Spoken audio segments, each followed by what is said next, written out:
media trust has changed more and more, then I'm going to be talking about little bits of differences between media trust between generations and how it gets impacted for the rest of us. And then Christina is going to finish us off with talking about how technology is impacting us, and we'll go to a greater discussion topic of how we personally deal with media literacy within our own lives. So let's go. So if you look at it all throughout history, the question of what is acceptable media to get and consume your information, that has changed so much throughout the years. So early on in human history, there was pretty much, for the Western world, only one source where you could get your information from, and it would be trustworthy and valid, and that was the Bible. And then books started getting published with the invention of the printing press, and books were looked upon as you can't completely trust them because anybody can write a book, anybody can publish one, and you have no way of knowing if it's valid. And then books started to kind of take off, as we obviously know. And then newspapers came around, and newspapers were looked down on as they're very radical. There's absolutely no control over them. You can print lies, you can print all sorts of slander, and you cannot trust them in any way, shape, or form. Now, obviously, as our generation knows, newspapers are very boring nowadays, and they can generally be trusted for information. And then TV came along, and primarily at the start, TV consisted just of different news channels. And they were always kind of looked down upon as opposed to the traditional media of newspapers and books, because live streaming TV, it was completely new. Nobody had experience with it before. And most people just flat out did not trust it and stuck to their traditional media. And now, after television, we're witnessing the rise of, particularly among our generation, consuming information through social media.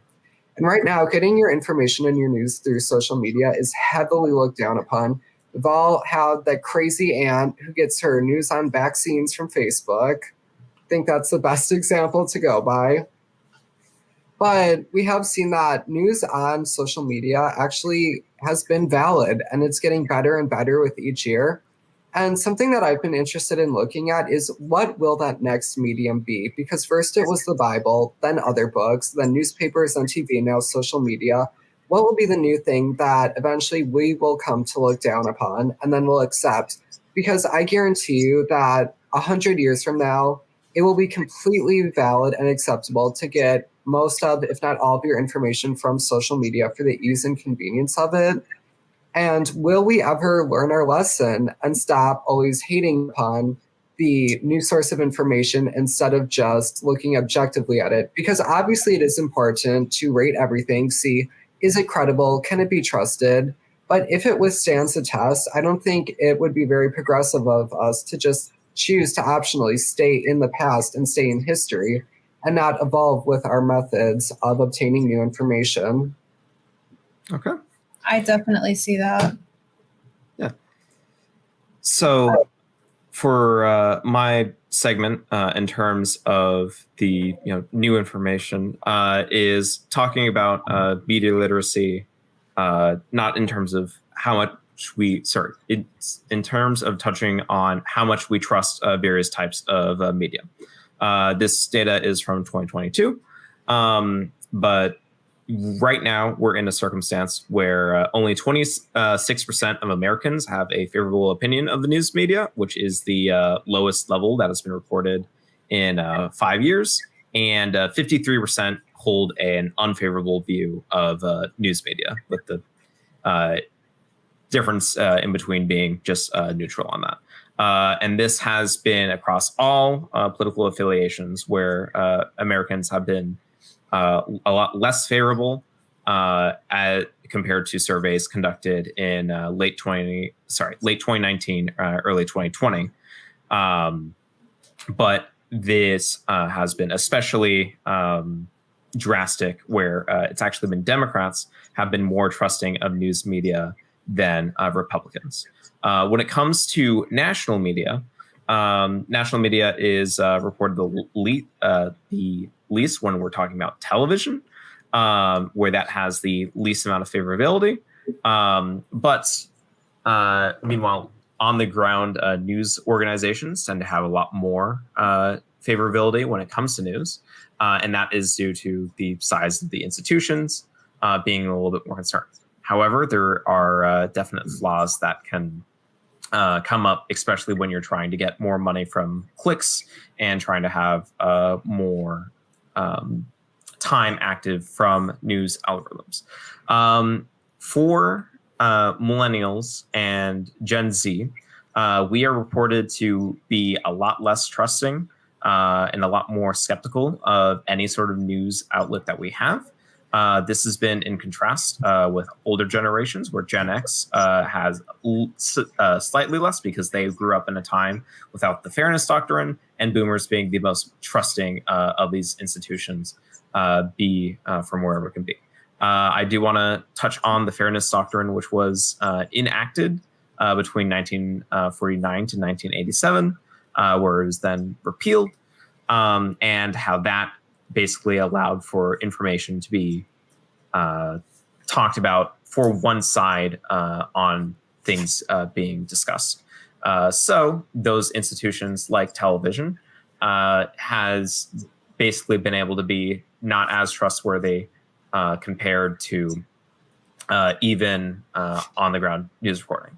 However, the big things that we, when we're talking on social media and media literacy, is we are very, very bad at fact checking things if they come from other people that we know and trust.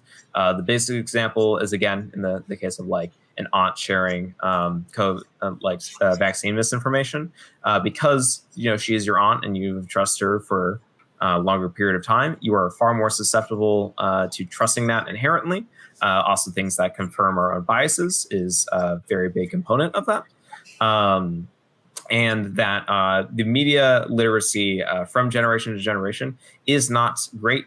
It's just more so how skeptical you can go. Because for our generation, we can end up being a little bit too skeptical, which then allows us to be more susceptible to conspiracy theories because we're not having faith in any institutions.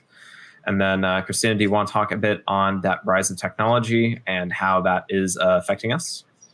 Yes, definitely. So just to tie what we've spoken about together, definitely between the difference between Gen Z and the earlier generations, such as, Gen X, millennial, definitely boomer, is how tech has affected us. We were born with technology. They were born before technology. So they are more of they have to adapt to it. And we kind of were already born into it, and we already went through what they had gone through. Like, they went through so many different, between having to dial up their internet and stuff like that. Like, we didn't go through all of that.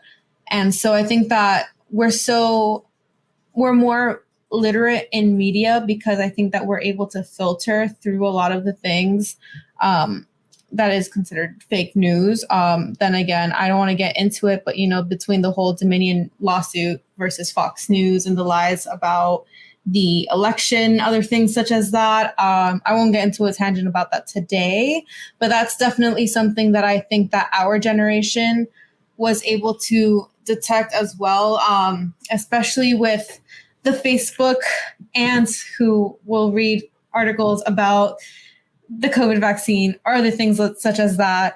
I think that we're able to filter through that. I think that I don't think it's a great job, but I think that different social media outlets are trying to do what they can in terms of filtering through fake news and misinformation, and also trying to provide those resources when they detect that someone's speaking about a certain topic, such as like the COVID vaccine. If they detect that you are speaking or posting about it, they try to provide that resources so people have the option to inform themselves.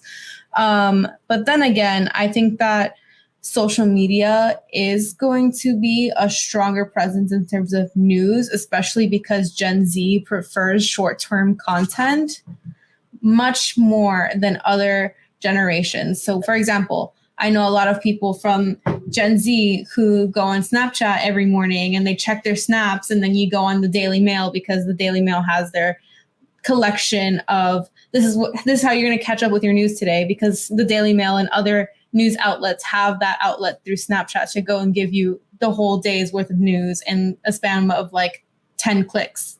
And for example, on TikTok, you have like different news outlets who wrap up the news for you in 15 seconds or less. You have other channels like Under the Desk News and Washington Post and other places like that, or journalists specifically going on TikTok because they know that it also gets regurgitated onto Instagram and other platforms that provide that short-term content now. And I think that that's one of the ways that Gen Z is also receiving their media, because I can't tell you when the last time I read a newspaper was, honestly. And I think that for a lot of millennial and Gen X, they read magazines and other newspapers, and they had to go and look for their information in the encyclopedia and other things like that, or they had to wait like minutes for their computer to turn on and connect to the internet to Google something. Whereas a lot of Gen Z are not even going through Google at this point. A lot of them are going through social media and trying to find these things. They're treating things such as social media as a search engine. And I think that that relationship and dependency that we have on technology can also be dangerous. But it is definitely an observation worth using critical thinking and seeing where the pattern can go next. Sure. And it's just something I want to clarify is you said when you were talking about our media literacy, you said the word I think a lot. Did you find sources and citations on that? Because what I found was it was not as much because we were born in, well, part of it was we were born into it, but it was due to it's been literally incorporated into our education of how to be navigating the internet from, especially for me, is when I was in grade school, of, hey, here's how you parse through things. And also in the chat I saw, or did we ask to talk about the TikTok in Congress? That happened, I believe it was yesterday or today, very recently. So we do not have up-to-date information on that. But that's not a particular discussion. Anyway, back to this. But yes, I just wanted to clarify if we did have a citation on that, because you said I'll go ahead. Yeah, I will send it over so that we can have that projected or have it in the description so folks can have that. Yeah, I'm just making sure that it wasn't. I'm just making sure it was based off of your dialects, because I am also very used to caveating a lot of things that I say. But you are saying it from this is what I have found, not necessarily I think. Yes. Are we correct on that? I'm working on that. Yeah, we're working on that. Sounds good. Okay. So yeah, the big thing that I want to then talk about this, and Sam, I don't believe had as much information on that because he was preparing more for the unions, was talking about what we personally do within our lives to try to help our media literacy. For me, I try to have my media literacy done with a few different YouTube channels. So I have a YouTube channel that I'll watch, which I'll name, where it's the Philip DeFranco Show. That is weekly news coverage where it shows up on a daily basis. And I'm able to get basically big information, but I know he's very American-centric. I am familiar with his political biases. And I am able to get that to be, okay, here's what information is coming on. I don't care as much on the celebrity news, but it comes out. The next thing that I tried to do is Sir Swag. He is a YouTuber from Australia, so he's able to be impartial to United States politics, and he is good for international politics. And also just world events that are coming on, because I try to be up to date, and it'll be, hey, here are major things that are happening, not just in the US, but geopolitically. And then also for geopolitically, I tend to watch TLDR News and their channels.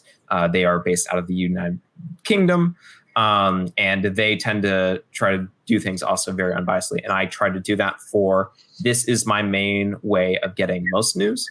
But I will also occasionally be on places such as Reddit is the only other substantial social media that I use, where I will see news articles of things that are happening. That's where I'll also find stuff relating to specific acts that are in Florida. And then I also will find things for the final app that I'll use as a dedicated news app is the Ground News app, to try to keep my biases in check, and trying to look at information, not necessarily based on biases, but off of their factuality reporting. So those are the steps that I take typically. What do you guys do? What do you get? Usually what I do is that whenever I'm getting a piece of information, so whether that be in the form of a YouTube video or an article, I look at who's putting it out there and what are their biases. So are they a corporation? Because then there's a profit motive. Are they a nonprofit? Because then there can be a bias towards whoever is funding them through their donations. And essentially after that, I just try and get as much information from as many sources as possible and then simmer it down to the middle, the core message that every single outlet is reporting on. Because I find that usually that helps to remove the different biases that are put in place with the reporting of it. And it allows me just to get the message, the core information, and then I can form my own opinions based off of that, because I am being given a very blank slate in terms of what's being provided to me. Yeah, I would argue that newspapers still have a vital role to play, even if they are primarily through a digital medium. Like I still almost on a daily basis get, New York Times and Washington Post or things like that. Even if you're getting them, digitally, there's still publications that are like legacy outlets, as they call them. And, they have a whole host of problems on their own, I think, of sort of being like the arbiter of what gets to be discussed and the lens that they frame things through. But ultimately, I think like media literacy from like all generations is something that does have to be taught in like a formal educational setting. I think in Finland, they're doing like some new program in their public schools to try to teach like more, have like formal courses on media literacy, so that students don't go into the world susceptible. Because I think like even though older generations get a lot of flack for, being susceptible to those spammy links that make no sense, and then they send it out to their whole family thinking like, I don't know, there's chips being implanted in like cornflakes or something. And then they, that's true that's more likely to be like a boomer who's susceptible to that. But I also see on Twitter on occasion factually incorrect tweets that get hundreds of thousands of likes. And, those are mostly young people. So things might be framed a little bit more coyly now, and they're a little bit smarter about how they make it seem, or they dress it up in language that's more friendly to like the younger brain. But ultimately, like, misinformation can happen. I think anybody is susceptible to it unless you do your research. I feel like I've even been susceptible to it at times. If there's something I don't know what I'm looking at and it looks credible, I have no reason to doubt it. So we all need that education. I think.